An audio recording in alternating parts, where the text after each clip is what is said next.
It's not working at all. Okay, well, okay,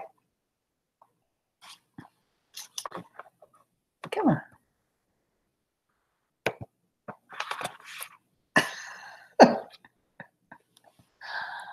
Oh, let's try this again. Oh, there we go. Okay.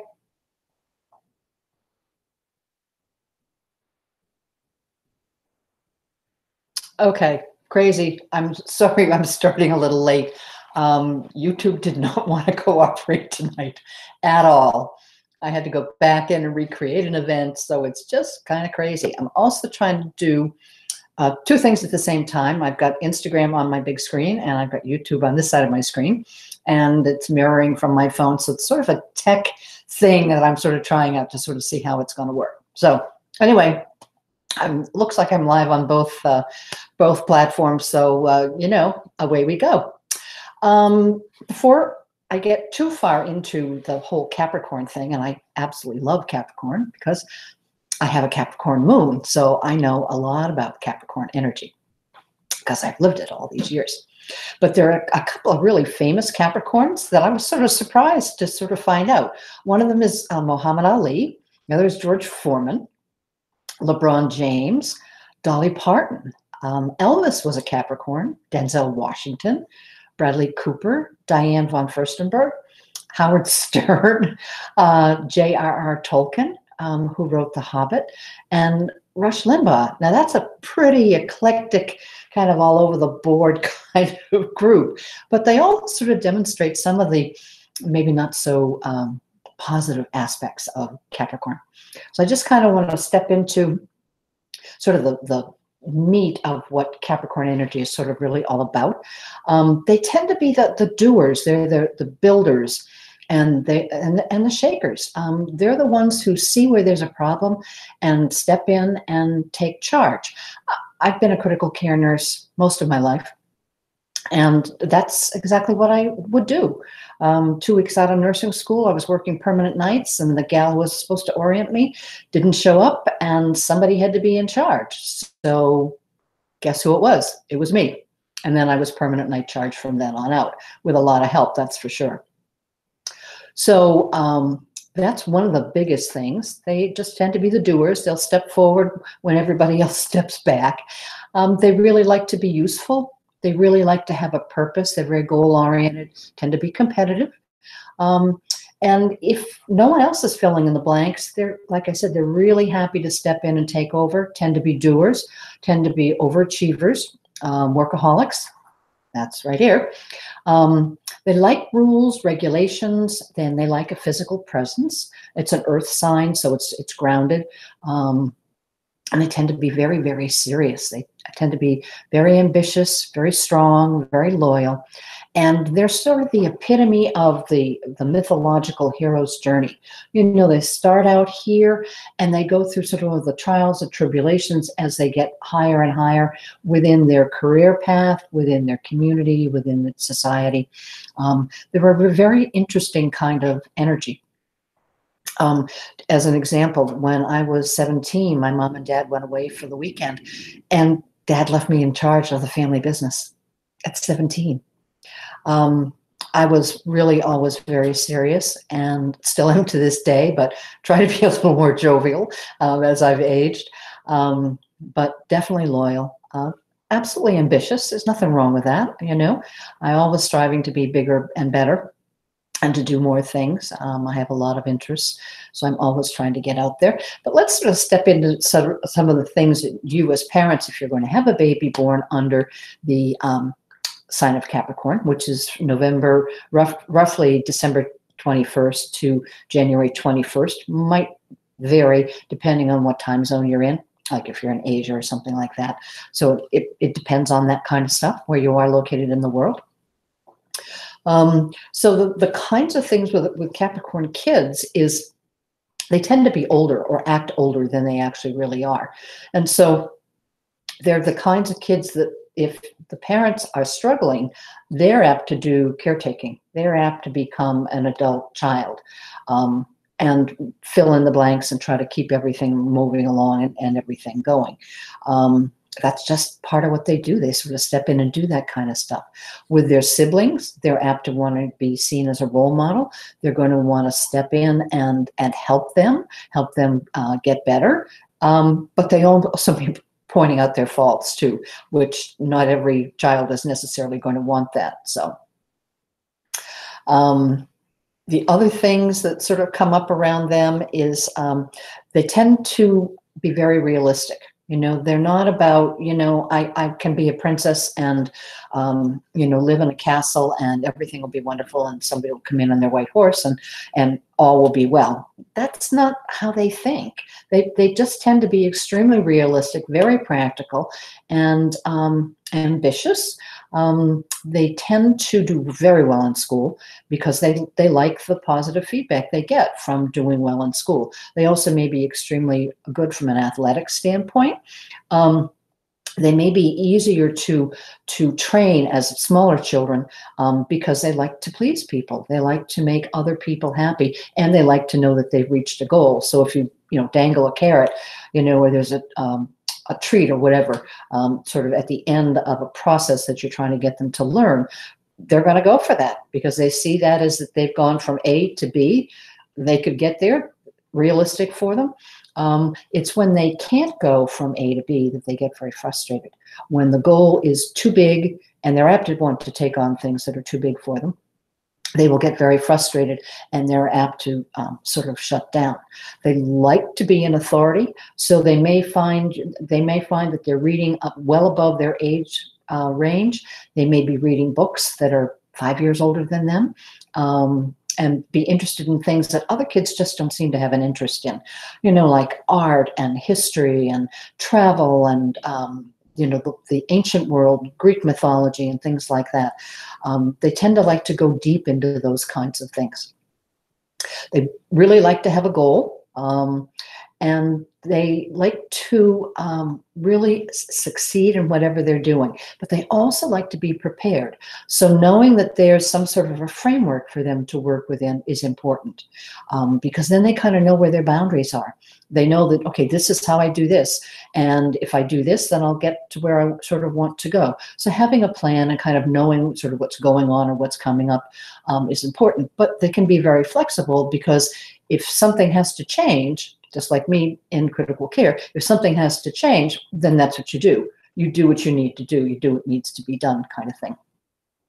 They might also make excellent storytellers. Their friends may be coming to them for advice because they just seem older. They just seem wiser to the other kids, which could potentially set them up for being more used in a way that you might not want to see your kid used. You know, they may need to be doing more fun things. The real challenge with the kids is to balance between their head and their heart, because their head says, okay, I'm going to build a whole city out of Legos.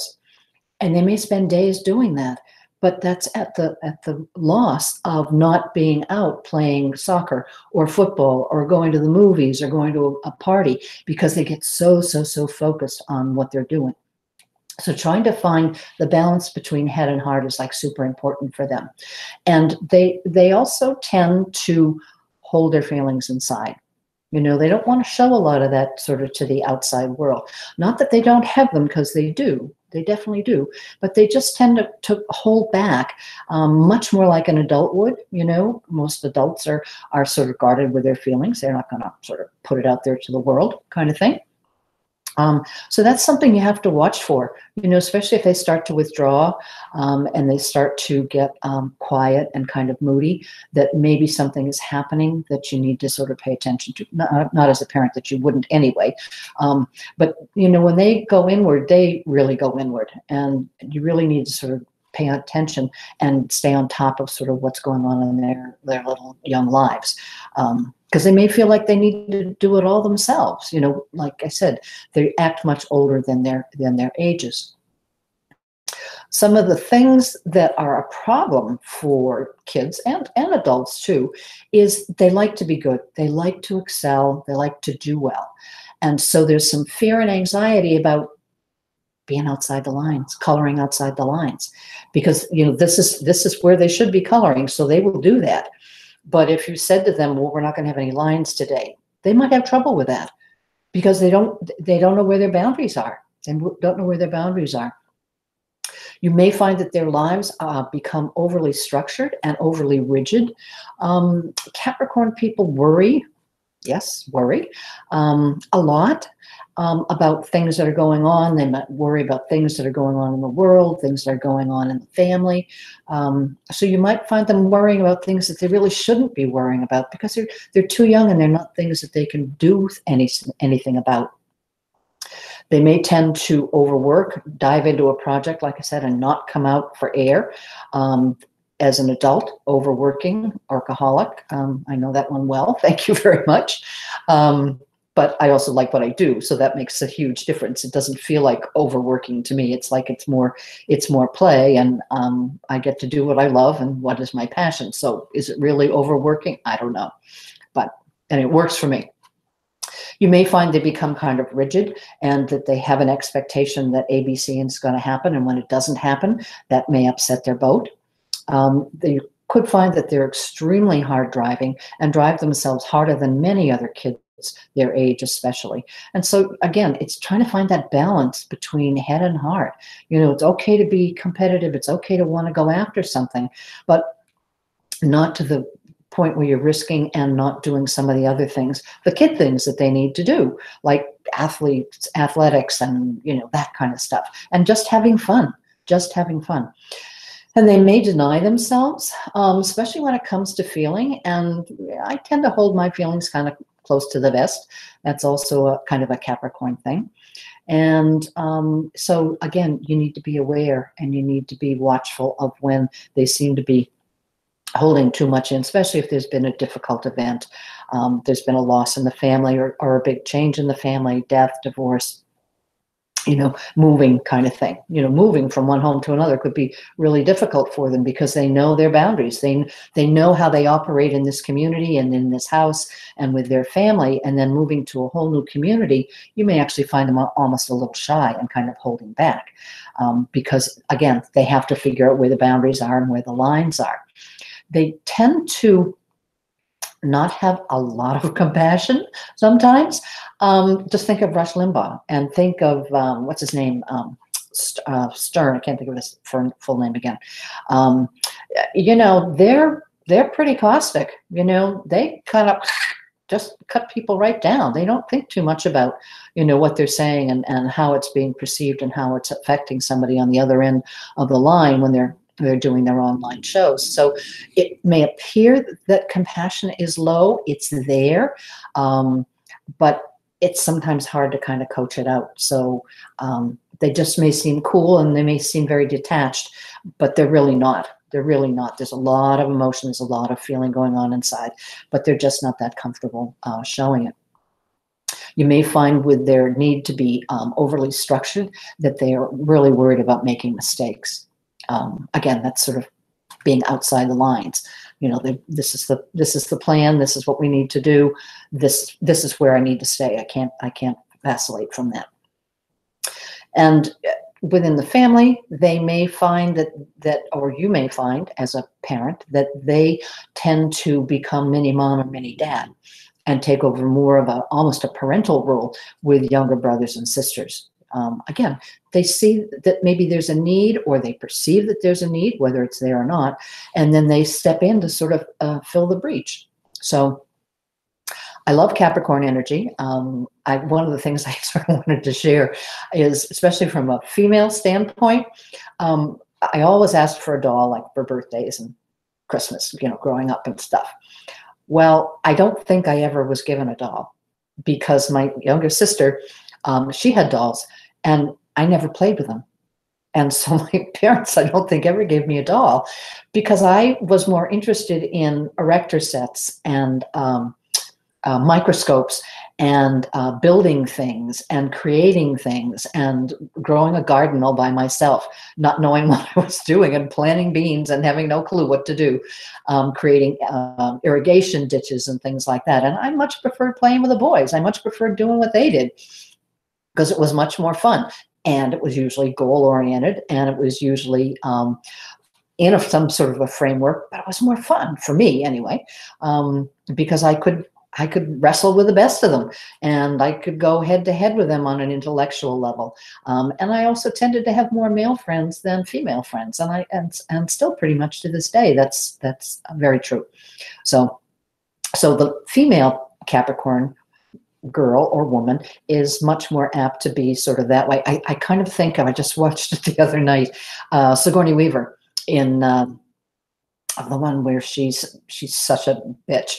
I can't think, a Working Girl. You know, she very much personifies the negative aspects of the Capricorn woman.